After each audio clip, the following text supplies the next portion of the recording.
वीरों के वीर, एक्टरों के actor, TikTok star mister Faizu पधार रहे हैं। और इनके साथ में एक चीज़ और लग गया है, टिकटॉक स्टार मिस्टर फैजू उर्फ मौलाना। क्योंकि ये लॉकडाउन में हमको रमज़ान में तरावी पढ़ना सिखाएंगे। तो आइए देखते हैं कि ये तरावी कैसे पढ़ाते हैं, किस तरह से पढ़ाते हैं। हे फैम, व्हाट्स अप, कैसे हो आप सब? आई होप आप लोग अपने घर पे और बिल्कुल सेफ हो। तो फैम, मैं आज आपको बताना चाहता हूँ कि लॉकडाउन में घर बैठे तरावी की नमाज कैसे पढ़े। तरावी सुन्नत मौक़ूदा है जो सिर्फ और सिर्फ रमजान के महीने में होती है। मुझे भी पता है कि ये सिर्फ रमज़ान के महीने में होती है, ये कोई नई बात नहीं है। कोई नई बात बताओ सर जी। महीने में होती है। ईशा की नमाज के बाद सहर से पहले तक कभी भी आप पढ़ सकते हो। अरे मुझे भी पता है, नमाज ईशा के बाद सहर से पहले तक किसी को भी पढ़ सकते हो। कुछ नया बताओ यार, अभी अभी तो तुम मौलाना बने हो सीधा टिकटॉक से आकर के, तो कुछ नया बताओ भाई। जिसकी तादाद 20 रकात है और 20 ही सुन्नत है। जिसकी तादाद 20 रकात है और 20 ही सुन्नत है। 8, 10, 16 ये सब पढ़ने से सुन्नत का सवाब नहीं मिलेगा, बल्कि 20 पूरी पढ़ेंगे तो सुन्नत का सवाब मिलेगा। 8, 10, 20 पढ़ने से सुन्नत का सवाब नहीं मिलेगा। घुमक तो हम तो 8 ही पढ़ा है पूरा रमजान, तो सवाब नहीं मिलेगा। 20 पढ़ेंगे तभी सवाब। घुमक मैं अपना सर फोड़ लेता हूँ। अरे जाहिल, देखो जो शख्स 20 रकात नमाज पढ़ता है जिस मस्जिद में पढ़ जाती, तो क्या 8 रकात पढ़ के उन्हें हट सकता है या ज़रूरी है कि उन्हें 20 रकात पढ़ना? मैंने एक सवाल किया, अगर किसी मस्जिद में तरावी की रकातें 20 हो रही तो क्या ऐसी मस्जिद में कोई शख्स 8 रकात पढ़कर निकल सकता है?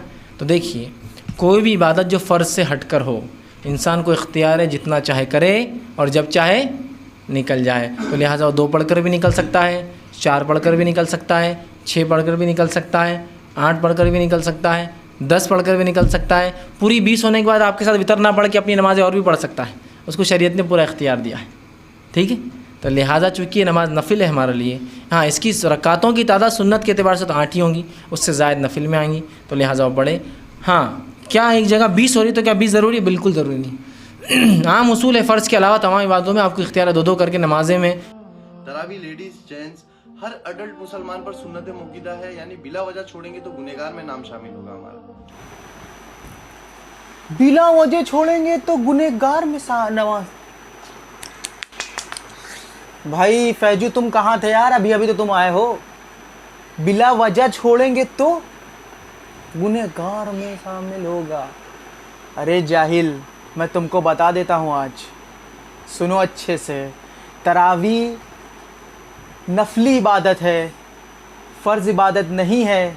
देखो फैज़ भाई क्या कहते हैं। चूँकि तरावी ये फ़र्ज़ नहीं है, वाजिब नहीं है, सुन्नत है, तो अगर मैं तरावी पढ़ ही नहीं सकता हूँ या सिर्फ 10 दिन पढ़ सकता हूँ तो क्या करूँ? और पूरा कुरान भी ख़त्म करना चाहता हूँ तो हाँ, अगर कोई शख्स पूरी नहीं पढ़ सकता और 10 दिन पढ़ना चाहता है, ये गलतफहमी भी यहाँ दूर करता हूँ। बहुत से लोग ये समझते हैं जिसने तरावी नहीं पढ़ी उसका रोज़ा भी नहीं होता।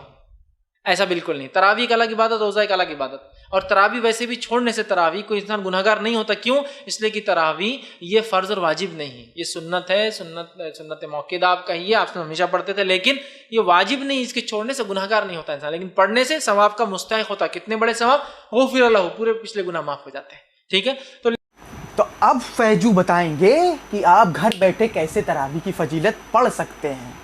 फजीलत पढ़ सकते हैं, सुने जाओ पूरी बात। फजीलत पढ़ सकते हैं। तो अब मैं आपको बताऊंगा कि कैसे घर बैठे हम तरावी की फजीलत पढ़ सकते हैं। Method for ladies and gents. जैसे कि हम जानते हैं लॉकडाउन में हम सबको तरावी घर पर ही पढ़ना है। अरे मोदी जी ने कितनी बार हमको बता दिया कि लॉकडाउन हो गया है, तरावी घर पे ही पढ़ना। कितनी बार बताओगे तुम? रिपीट पर रिपीट। सर फोड़ ले अपना। एक तो तरावी के ऐसे ही सवाब नहीं मिला, तुम बता रहे हो हमने 8 ही पढ़े हैं और तुम 20 के चक्कर में हमको पिलवा दे रहे हो। पहले 20। अरे हमको पता है। लेडीज जेंट्स दोनों को नियत करने का तरीका है, नियत की 2 रकात तरावी सुन्नत मौक़ूदा, वास्ते अल्लाह ताला मुंह मेरा काबे शरीफ की तरफ, अल्लाह अकबर। नियत भी नहीं की मैंने, मैंने ज़बान से एक भी नियत नहीं की। ओरी अब क्या होगा? नियत करता हूँ मैं 4 रकात नमाज, मुँह मेरा काबे शरीफ की तरफ। भाई नियत दिल का इरादा है। भाई हंसी आ रही मेरे को तुम्हारे ऊपर। भाई तुम नाचने गाने वाले टिकटॉक स्टार हो, तुम दुबई जाओ व्लॉग बनाओ, लंदन जाओ वहाँ व्लॉग बनाओ, जन्नत जाबिर के साथ शादी ब्याह करो, ऐश करो। तुम कहाँ दीन इस्लाम में चले आ रहे हो? मुझे ये नहीं समझ में आ रहा। दूसरी चीज़, तुमको कुछ पता नहीं है, पता नहीं कौन से मौलाना ने तुम्हारे कान में भर दिया है और तुम यहाँ आके बक रहे हो। हर 2 रकात की अलग अलग नियत करनी है, 20 रकात की एक साथ नहीं। अब ये ले लो, हर 2 रकात की अलग अलग नियत करनी है। मतलब खाना खाने बैठो तो हर लुकमे की नियत अलग अलग करनी। एक लुकमा खाओ फिर कहो मैं नियत करता हूँ गोश्त रोटी का, वास्ते चावल के, मुंह मेरा प्लेट की तरफ और मैं खाना खा रहा हूँ। हर चीज़ की, हर लुकमे की नियत करनी। अच्छा एक चीज़, एक कॉमन चीज़ आपने सोचा कि नहीं सोचा? हमको ये बताओ पहले। सारी नमाज अरबी में, अल्लाह अकबर सूर्य अरबी में, सुबहान रब्बिल अज़ीम अरबी में, तरावी भी अरबी में, दुआ भी अरबी में, सिर्फ नियत हिंदी में। अरे नियत हिंदी में काहे है भाई? नियत भी अरबी में होना ना चाहिए। नियत हिंदी कहाँ से आई? पहले तो हमका ई बताओ। चलो मान लिया कि ये हिंदी में है भी, तो इसका अरबी तर्जुमा तो बताओ। जैसे कि आप पढ़ते हैं कुल वल्लाहु अहद, कहो कि अल्लाह एक है, ये तो हमको पता चल गया, लेकिन हमको तरावी का मेन जो है वो बताओ। वो क्यों नहीं बता रहे? सारी नमाज अरबी में और ये हिंदी में। चूतिया। आगे देखो। नियत तो दिल के इरादे का नाम है, इंटेंशन, लेकिन जुबान से लेना बहुत जरूरी है। जुबान से लेना बहुत जरूरी है। जैसे इसके लिए नाचना बहुत ज़रूरी है। नियत दिल का इरादा है। आप वज़ू करने के लिए जब जाते हैं तो वज़ू किस लिए कर रहे हैं? आप नमाज़ पढ़ने के लिए कर रहे हैं ना।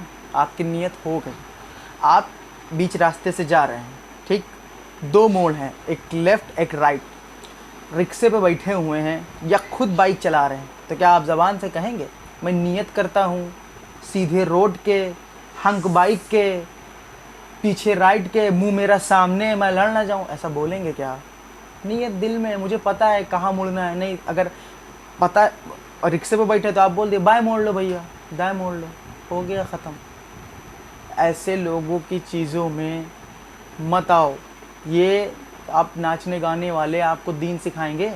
देखो मैं इनको बुरा भला नहीं कह रहा हूँ, लेकिन ये दीन में अगर गलत चीज़ फैलाएंगे या गलत चीज़ बोलेंगे तो हम भी बोलेंगे। अल्हम्दुलिल्लाह इनसे ज़्यादा जानकारी, मतलब ये लोग तो नाचने वाले में जानकारी है, हमको दीन में जानकारी जितना है उतना बता सकते हैं। तो आपने फैज़ भाई की भी वीडियो देखी, जो सही बात है, जो सही है, दलील के साथ है। अंधी बैठ गए है फैम बक रहे हैं कुछ भी, तो ये सब चीज़ों पे मत विश्वास करो। ये पूरा काल्पनिक है और ये पूरा सठिया गया है, मालूम है। लगता है इसका अकाउंट बंद हो गया था, तो ये पूरा मेंटल हो गया है और ये घर पर ही है। तो कृपया ऐसी चीज़ों से बच के रहें और अपना ख्याल रखें। तरावी घर में पढ़ें, बेशक तरावी 8 रकात सुन्नत से साबित है, जैसा कि बताया फैज़ भाई ने। तरावी आप पढ़ें या ना पढ़ें, आपके ऊपर कोई गुनाह नहीं है। और आपको बताते चलूँ मैं ये लास्ट बात कि सुन्नत पर किसी का जोर नहीं, अत्ता कि अल्लाह ताला ने भी कहा जितना तुम्हारे बस में है करो, जितना नहीं है मत करो। लेकिन फ़र्ज़ में कमी ज़्यादती नहीं हो सकती, सुन्नत में कमी ज़्यादती हो सकती है। आप पढ़ो मत पढ़ो, कोई रीज़न है, कुछ भी है, ऐसा नहीं है। तो ऐसे ढोंगी लोगों से आप बच के रहो और ज़रा सा कुरान हदीस भी पढ़ के अपना ध्यान रखा करो। मिलते हैं यार अपनी अगली नेक्स्ट वीडियो में। और वीडियो अच्छी लगी हो तो सब्सक्राइब कर देना। वीडियो तो अच्छी है ही, तुम सब्सक्राइब करोगे ज़रूर और बेल आइकन भी ज़रूर दबाना, ठीक है। तुम्हारा भाई फिर एक नई वीडियो लेकर के आएगा। तब तक के लिए यार अस्सलाम वालेकुम, जय हिंद।